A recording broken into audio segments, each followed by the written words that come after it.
The gaming world has seen a lot of ups and downs in the best part of the last few years, with games like Fortnite and PUBG coming out of nowhere and then dying a slow death. Games can be great, but it can also be a big pile of horseshit.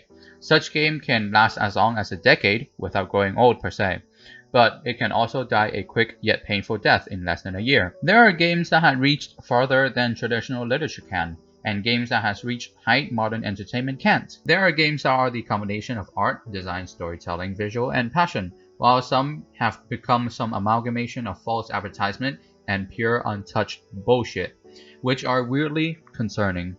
But there is always a distinction between the bad, the good, and the great games. While this is an oversimplification, it is undoubtedly true. The distinction between the bad and the good games are clear. The greats, however, are almost always unanimous. Like fine wine, it gets better with age.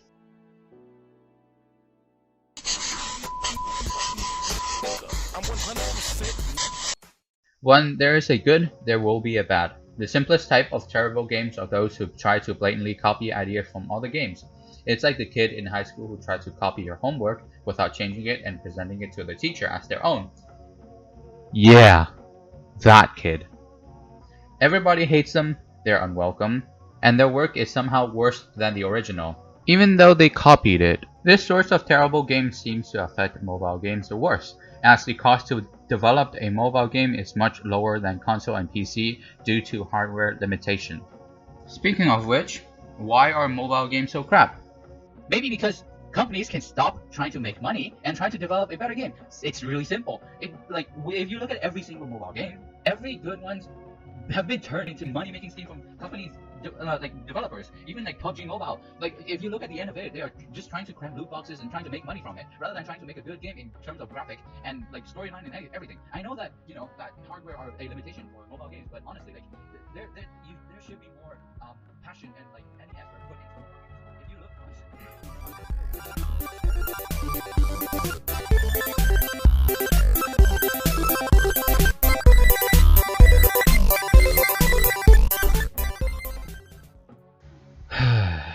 Sorry. Then there comes the more subjective type of terrible games. The game that tried to do something new, but failed spectacularly, or just rushed. The latest victim of this terribleness is Cyberpunk 2077, forever ingrained in people's mind for manipulating review scores and releasing a product that is full of glitches and game-breaking bugs. If you are curious, just Google it. There is no criteria in determining if a game is bad, as there are numerous ways to screw up a game, like not following pre-established lore if the game is a sequel, or bombarding the player with information and ads, or even releasing something that is unrefined and unfinished.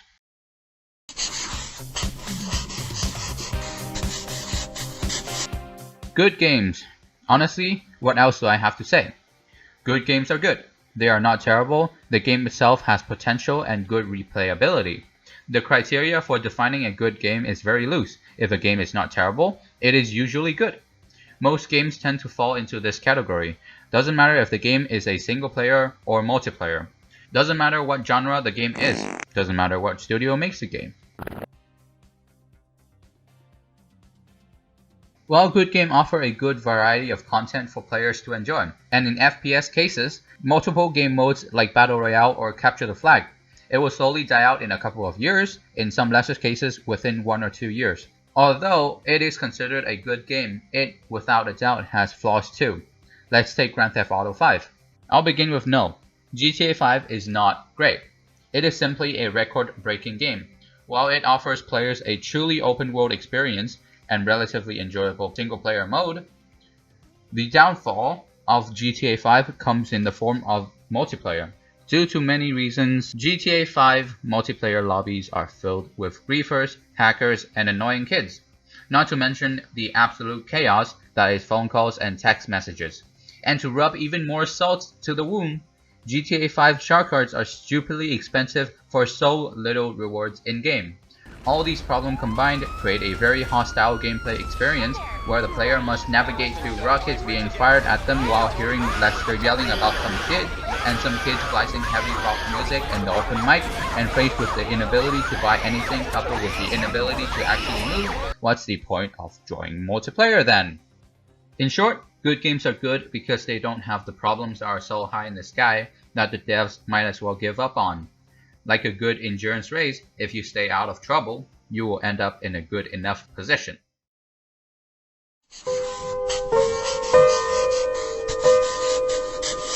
So, here we are, at the all-time greats. This is where games like Legends of Zelda, Mortal Kombat, BioShock, Mass Effect, and God of War, and even more, resides. Games that have achieved legendary status among gamers.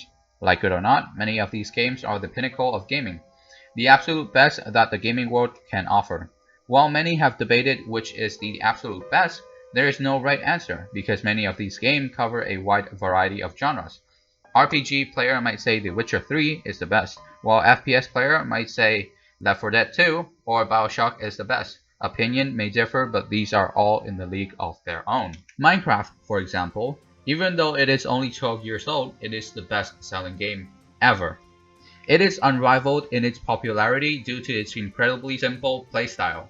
I'm not going to go down the rabbit hole because a quick Google search can get you some university-grade analysis into Minecraft.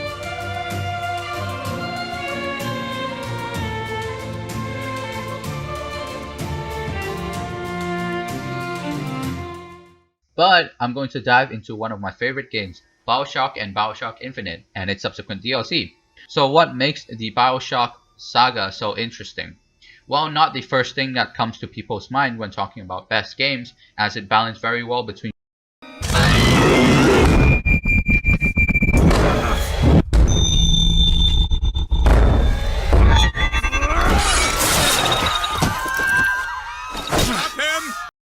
In the end, what separates a man from a slave?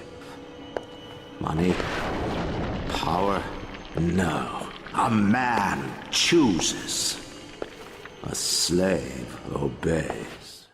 Considered to be one of the most lore-rich games, BioShock and BioShock Infinite are set in two different timelines, but with the same Constants and variables. Set in city built deep under the sea, Rapture is the city without laws, free to do whatever. The original BioShock is a commentary about power and its corruption, even with the best intention, best represented in Andrew Ryan, the founder of Rapture. Although he wants to create a place where no gods or king, only man. But everything becomes unraveled with the discovery of atoms. Ryan's wish to keep Rapture a secret and limit the use of atoms ultimately turned him into a dictator of sorts. Always suspicious and borderline insane, similar to infamous figures like Adolf Hitler and Joseph Stalin, for that matter. But in another world, instead of a city underwater, it is a flying city, Columbia, again controlled by a man proclaiming to be the great prophet, the great warrior, and the great savior, Zachary Hale Comstock. And again, the need to control everything from the population of Columbia to Elizabeth became his undoing, and is what ruined Columbia. Now, aside from the literary discussion about a lot of things, the most prominent in all BioShock games is the class struggle, the fight between the proletariat and the bourgeoisie. If you haven't noticed already, it is the definition of Marxism, the class conflict between the working class and the business owner. Sounds familiar? Andrew Ryan versus Atlas, which turns out to be Frank Fontaine all along in BioShock, and Zachary Hale Comstock and subsequently Jeremiah Fink versus Daisy Fitzroy and her Vox Populi group in BioShock Infinite. Both exemplify the fight of proletariat and the bourgeoisie, which coincidentally is the major conflict that brought down both Rapture and Columbia alike.